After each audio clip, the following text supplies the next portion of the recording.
Hi, welcome back and welcome if you're new here. Got a question for you. Have you ever wondered why certain patterns in our family keep repeating and why we struggle with the same wounds our parents did? The truth is, generational cycles do not break themselves. Someone has to do that, and that person could be you. Hi, my name is Sarah B. Nice. Sarah B. Nice, author of Alchemy of Happiness. I help people heal their inner child so they can live fully and freely. So today we're talking about breaking generational cycles and why it is important and how you can start healing your inner child today. So one may be wondering, what is even breaking those generational cycles? What are they? So stick around, you're going to look at those. And I'm pretty sure some of you have seen statements, especially on social media, or even people talk about these. You'll be the one to break these cycles in your family. That is well and good, but just so we know, we do not break them passively. We have to do something if we intend to break those cycles. And that's what we're going to look at today. We're going to look at those patterns and what we can do to break them. So these patterns manifest themselves in different ways. And we're going to look at a few of those ways and what we could potentially do. First of all, to identify them and then find something to do about them. One is unhealthy relationships. So unhealthy relationships can be a sign of unhealed inner child. And this usually can manifest in ways of us not believing in ourselves in a relationship, as being clingy, like we've seen before, or even constantly seeking either to be validated or to be nagging, or we are nagging, we don't seek to be nagging. We could be nagging, or we could even choose relationships that do not fulfill us, relationships that actually are detrimental to us than fulfilling us. And we put up with these relationships. Sometimes it could even involve someone being abusive, DM, like domestic violence, or even just verbally abusive, or even just somebody who neglects you, but we stick with them because that's what we know and that's what we grew up seeing. And I'm pretty sure nobody wants to be treated that way, but sometimes we feel trapped in those cycles that we do not even know how to escape them, how to get out of them.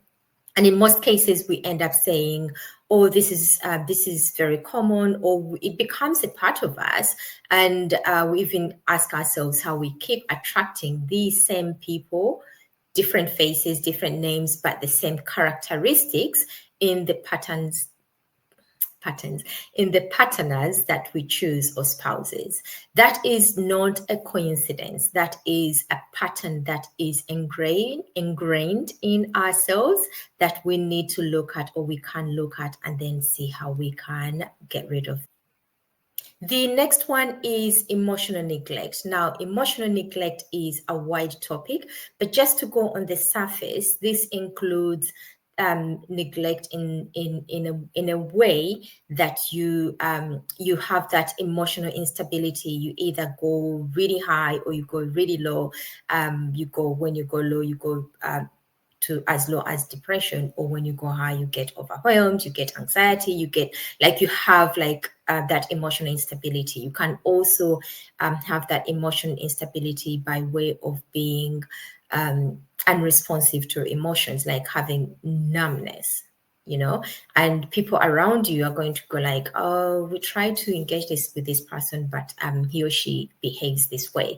And that is not that is usually connected to unhealed inner child that we might have neglected. The next one is financial instability. Believe it or not, this too is an example, or rather a trait that can be connected to inner child and unhealed inner child. And I'll explain why or how. So financial instability, say for example, you go for a job, or you see a job that you are you are fit for, or a contract, or you go to sign up, or even to sell your product, but you see this thing that is at a certain level. Like, say for example, if it's a job, they are going to pay a certain amount, or they ask you what your expected salary is, and many a times you're going to end up talking yourself down because of how you see yourself, because of the worth that you see in yourself. Or sometimes you won't even go for it because you think, oh well, that I don't deserve such a job.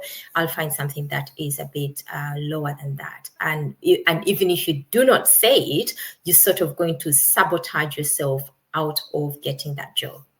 The other example is, for example, if you have a product, you underprice yourself because you think that's how it should be, and this is usually connected to how you see yourself, what worth you see in yourself. So that can be connected to unhealed inner child. So the next one is self-sabotage. I've recently written a blog about this, which goes extensively into self-sabotage and what we can do about that. You can find it on somewhere, I think on my website.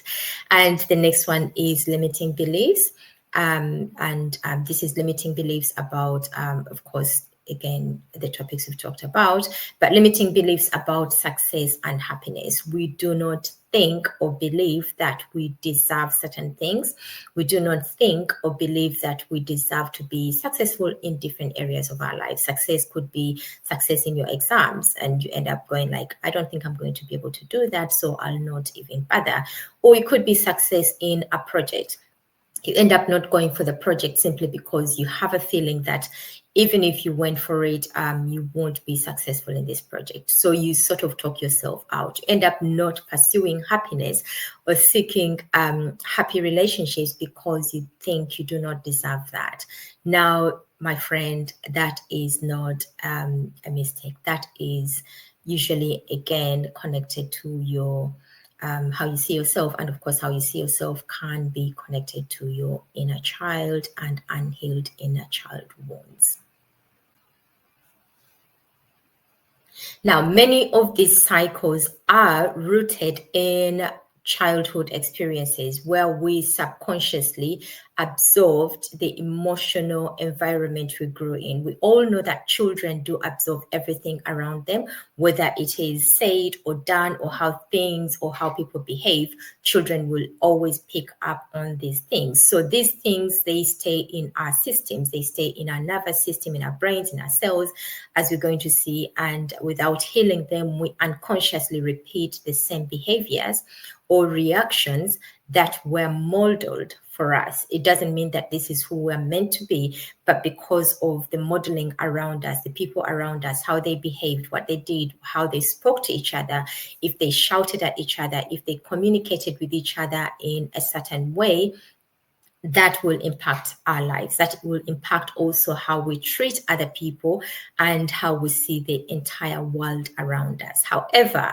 new research suggests that these cycles are not only psychological, but they are also cellular. And by cellular, it means that they are ingrained in our cells, that's how we repeat them from generation to generation. You'll find that certain people behave a certain way, and we always think, oh, we inherited this from my family. But the thing is, this can be changed, as we're going to see. And I would like to give an example at this point, where research has shown that children and grandchildren of, for example, war survivors or Holocaust survivors or war veterans and individuals who have faced extreme adversity often display heightened stress responses, even if they never directly experience the trauma themselves. And again, we've seen this in areas where we go like, oh, these people, they're known to be warriors, they're known to be strong, they're known to be fighters, they're known to be, it is not that nobody trained them, but they inherited that, and that cycle keeps happening from generation to generation, and nobody can even explain to them that this is why you are or you respond a certain way. This means that the cycles of pain as well, anxiety and emotional wounds can be encoded in ourselves. And that's how we do the things we do unconsciously. We do the things we do without even thinking about it. And I'm pretty sure you've seen examples of, say, for example, somebody comes from a certain family and we associate that family with a certain thing. We go like, oh, that family, they behave such and such. Again, when it's negative, we'll think, or never go near that family because this is how they behave. But this is not by choice that they woke up and decided we are going to all behave this way, or we are going to do things this way, or we are going to treat our women this way or our men this way. They just find themselves that way, and they most of the time they do not even know how to change it, and maybe they don't even think they can change it. So the good thing is there is a thing called generational cellular training. But before we get to that, we first of all need to understand how this thing plays and how generational cycles can be, or they are patterns of behavior, beliefs, and trauma that is passed down from generation to the next. So if your parents, for example, struggled with emotional neglect, financial instability, or unhealthy relationships, chances are these patterns have influenced you too. So at this point, you can look back, maybe not yourself, but maybe someone you know, or it could even be yourself. There's no shame in that. But the thing is, it wasn't a choice of yours. It is something that happened. But the good thing is you have a choice today to change that. I would like to give an example at this point about this lady who was happily married, and her husband loved to buy a certain joint, like to get this joint, and she would roast it or cook it on a Sunday, and that's what they did every Sunday. So whenever he brought this joint home, she would chop the ends off and then cook it, or whichever way she chose to cook it. But she would chop the ends off every time, each time. So one day the husband decides to ask her rather, why do you chop off the ends? Why don't you cook it as it is? Those are my favorite parts of the joint. And she used to say, that is the recipe. You have to chop it off first and then you cook. And then one day he decided to ask where this recipe came from. He asked her, where does the recipe come from? Because I need to understand why you chop off my favorite part. So she says it's a recipe from my mom. So he goes like, you know what, let's phone mom up and find out where this recipe comes from and why we cannot change it. So they ring up mom, ring, ring. Hello, mom. How are you? Happy Sunday.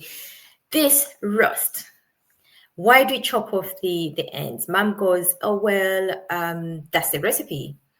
And they're like, okay. So husband goes, where does the recipe come from? Mom says, I got the recipe from my mother, who is the lady's grandmother. And they're like, okay, mom, grandmother is still alive. Let's give her a ring. Ring, ring, grandmother. Hello, happy Sunday. The joint, why do we chop off the ends? Mom says it is a recipe. And grandmother says, well, back in the day, we used to have very small pots. So you had to chop off both ends so you could keep the main part of the joint. And just like that, that recipe, ended there. So back to us.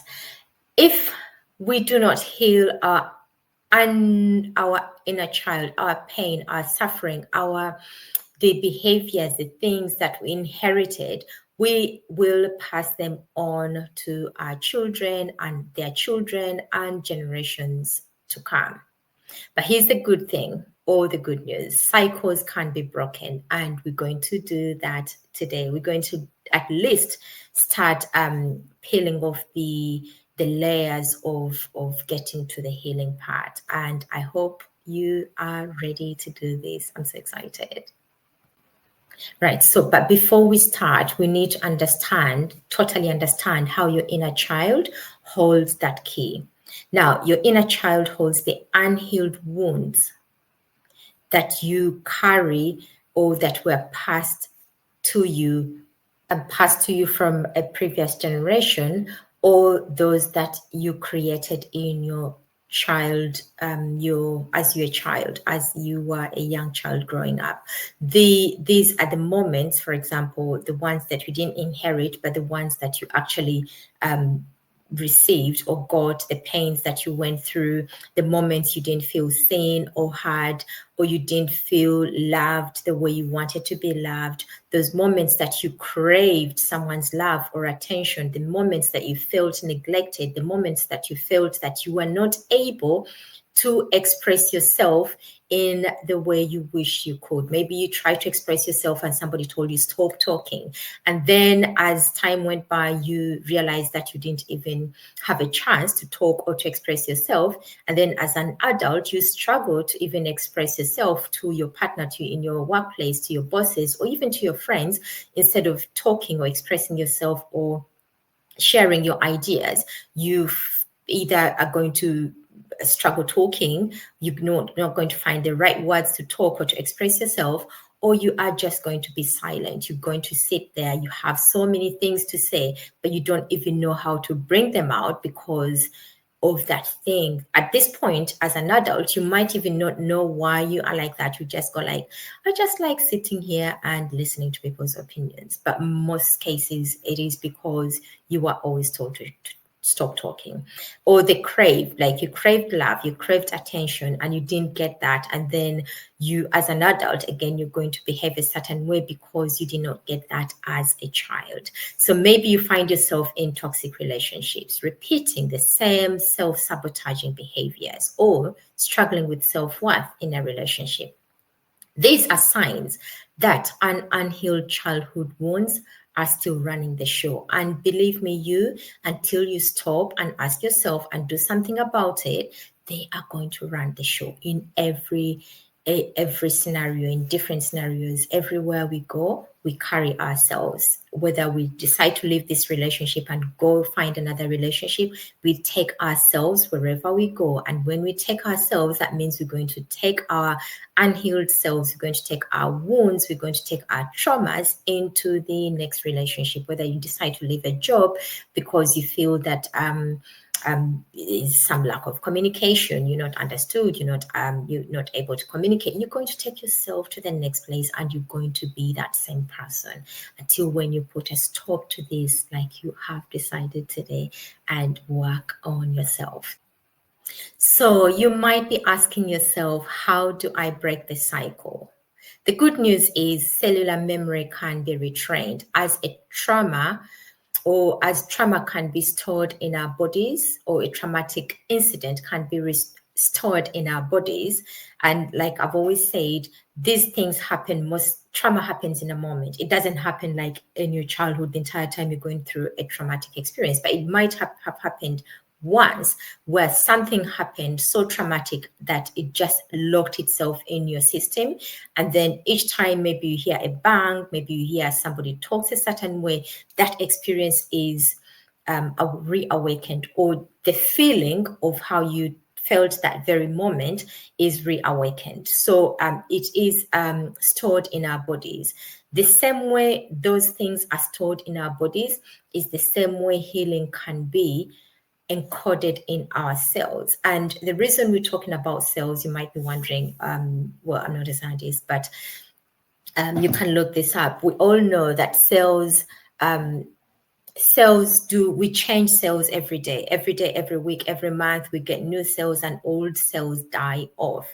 And the question is, what happens to the new cells? So because they find older cells or old cells, they're going to be retrained on how to react to certain situations. They're going to be trained on how to react, how to behave, and that sort of thing. And because the old cells know that when such and such happens, happens, this is how I feel, and this is how we react, the new cells are going to adapt to that, and they're going to repeat the same cycle. And of course, that's how you pass them on to the next person.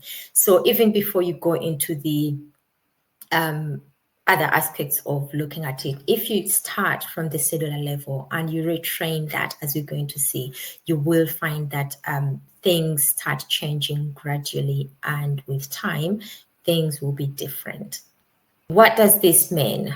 This means that when we actively, like we say, this is not going to break itself until we actively wake up and do something. But when we actively engage in inner child healing and emotional work, we are not just healing ourselves, we are rewiring our genetic expression for ourselves and our future generations. So you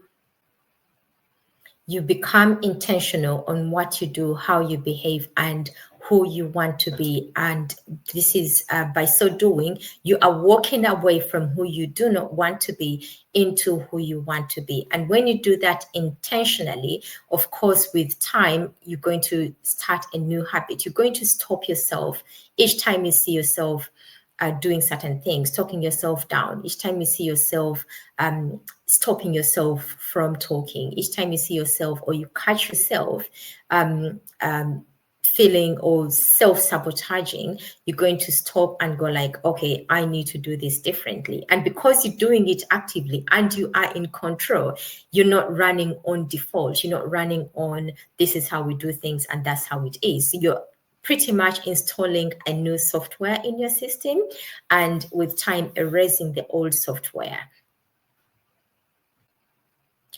So step one, you're going to acknowledge the pattern. Awareness is the first step. So you start by asking yourself where negative patterns, or what negative patterns I see in my family history, what negative patterns I see in generations, like family history, and what behavior I am repeating that nobody that everybody seems to be doing in my family, and do I still want to keep this behavior? Do I want to change it? So as long as you stop and ask yourself and put yourself in check, and then decide that this is a behavior I don't like. This is something I've seen, a pattern I've seen even in myself. When I talk to my friends, they say that I nag them, or I shout at them, or I behave a certain way. So this is something I really need to stop doing. So once you acknowledge that, then you're going to put your focus, your energy, and you're going to put the work into that. So awareness is very, very important. And of course, once we are aware of something, we have pretty much diagnosed ourselves of that thing that we want to heal. So the next step is to reparent our inner child. So reparenting your inner child, you might be asking yourself, how do I even do that? How can I be the parent and the very person trying to heal myself? My friend, you can do both.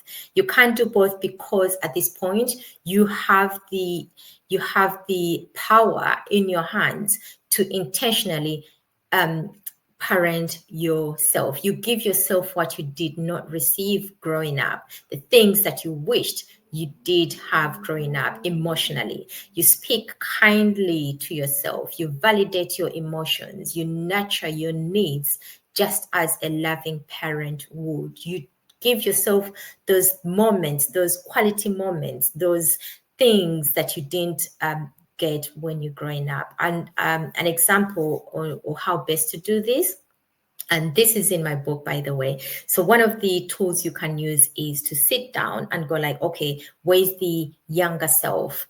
What point did I go through this traumatic experience? What happened? Where was I? What was I doing? How did I feel during that time? You bring back that moment in the now, and then you are here, the adult you, and you know how you feel and how it has affected you. So the adult you is going to talk to the younger you. You can give the younger you a name. You can give them a pet name. You can give them a kind, sweet name that you wished you were called. And then because you can't do that now, nobody can stop you from doing that. And then you start talking to this person, this young child, this young girl or boy, 5, 7, 8, or 10, or whichever age she was. And then you can reassure her that things are going to be okay. You can tell her that things are going to turn out just fine. You can give her the love. You can tell her how amazing him or her, how amazing they are, and what an amazing person they are, how smart they are, how they can achieve everything they want in their life. You can give them all this love because you can, because you know that's what you needed and nobody gave it to you. But now you can give it to yourself. You can give it to that young child, and you can decide to do that either by talking, not talk, maybe you don't want to talk to yourself, but you can do that in writing. You get a piece of paper or a notebook and you start writing all the things. You start on one end, you start writing the negative things, the things that you didn't like and how you felt. And then as you unpack that, you are going to then you're going to bring those feelings back. And when those feelings are back, be true to those feelings, sit in that moment, and then start filling yourself with the kindness, the love, the compassion, and all those things that you didn't have. It is going to seem difficult in the beginning, but as you go on, as you keep on doing this, it is going to start getting lighter and lighter. And like say, this doesn't happen overnight. It doesn't happen in one day, because this is an emotion, a trapped emotion that you've kept with you for a long time, depending on how old you are today. So you can look back how many years you have kept that emotion for. So give yourself time, give yourself, be compassionate to yourself, and give yourself credit that if it takes time, so be it, but at least you're doing something about it. So then it stops with you. You are breaking a cycle, one, for yourself, but also two, for the next generation. So number 3, you're going to set boundaries and make different choices or new choices. You're literally changing how you've been doing things. If you didn't have boundaries before, the people had to treat you a certain way and you just had to put up with it. Now you have control. You are in control of things. So you're setting boundaries and you're deciding how people are going to treat you. But before you even decide how people are going to treat you, how are you going to treat yourself? How are you going to respond to things? Even how you're going to react? So just like we said earlier on, cycles do not break without action. This is the action we're doing. This is us getting doing the nitty-gritty. This is us actually being intentional. If unhealthy communication was or is normal in your family, you can now start practicing healthy communication. And healthy communication is not even going to start with the people around you, but it is going to start with you, with us. It starts with us.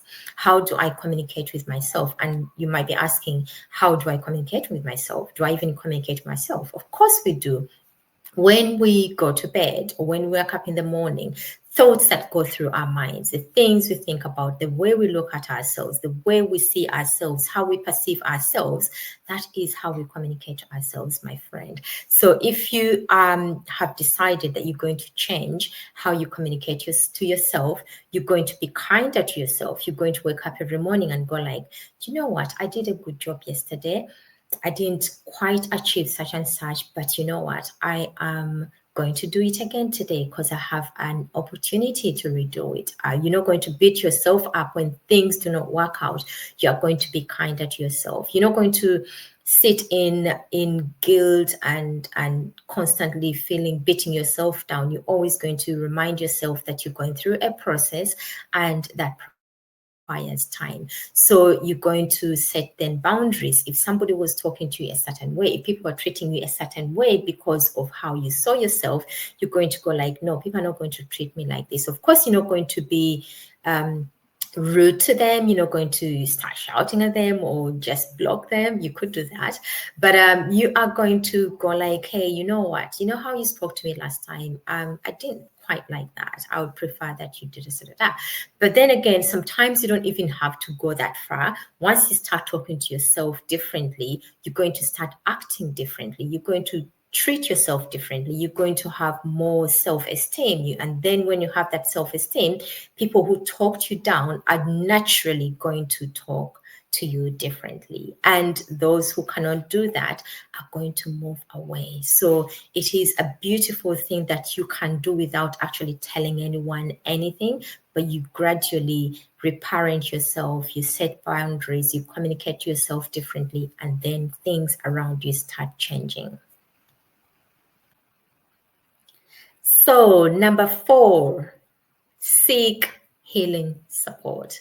So if you've tried everything, if you've done everything and you still feel like you haven't touched that place, you haven't reached that place, or you feel you are even more triggered, you feel there's more that you want to unpack and you're not confident to do it on your own, and I suggest you shouldn't do it on your own. If you feel that way, then you can go out and go like, you know what, you can get psychological help, you can go for therapy, you can go for coaching, you can get a supportive community, you can surround yourself with people that will encourage you, people who will support you, or people who will work with you on this journey. It could be a family friend, it could be a family member, it could be a friend, it could be an anonymous people. There's anonymous people out there that you can reach out to and get help from. So make sure that you do something in case you've reached a point that you feel that working through this by yourself is not sufficient. Now, that being said, healing your inner child isn't just about you. It is about changing the future for those who will come after you. It is also about changing the world. Imagine being the first in your family to truly heal, to break the cycle, to create a legacy of love and emotional well-being. But then again, even if before you pass that on to the next generation, you change the world around you, because the people around you are going to change, whether they are going to change physically and you get different people, or they're going to change in way of how they treat you. If they treated you a certain way, you're going to impact them, you're going to inspire them to talk differently. And by so doing, they too are healing, and they too are learning to communicate. They too are learning to love. They too are learning to give love and to receive love, because they're receiving love from you. They're receiving good communication from you. They're receiving all the goodness from you. So by so doing, this is how we change the world. This is how we make the world a better place. So if you're ready to take the first step, if you need a little bit of help, if you need some tools, if you need something extra beyond this, which I believe you will, there's so many, like we say, there's so many places, there's so many outlets to go to. But one of them is my book, Alchemy of Happiness. This is a book designed for healing the inner child. It is an intentional book. It is designed to guide you through the healing and self-discovery, and then reconciliation. And reconciliation, what is that? Reconciliation obviously can mean so many different things. Well, it's quite wide, but you reconcile with yourself. Before you reconcile with the people in your family, say, for example, if you had a fallout with some people, before you reconcile with them, you're going to reconcile with yourself, because you've been in pieces. You've been picking up pieces about yourself, the love, the kindness, the attention, the neglect that was where you're neglected. So all these things, as you reconcile, you become one and you become whole, and then you can reconcile with those around you, whether you physically do it or you do it in other different ways. So I have enjoyed doing this. I look forward to hearing from you. I have loved the messages you've sent me, and you've shared your journey, some of you. I look forward to hearing from you, and I look forward to doing more sessions with you. And if you are inspired and want to maybe join a community, like we said, we have the Ambition Aligned community. You can find the details in the description section. And until next time, I remain Sarah. Be nice. Be nice.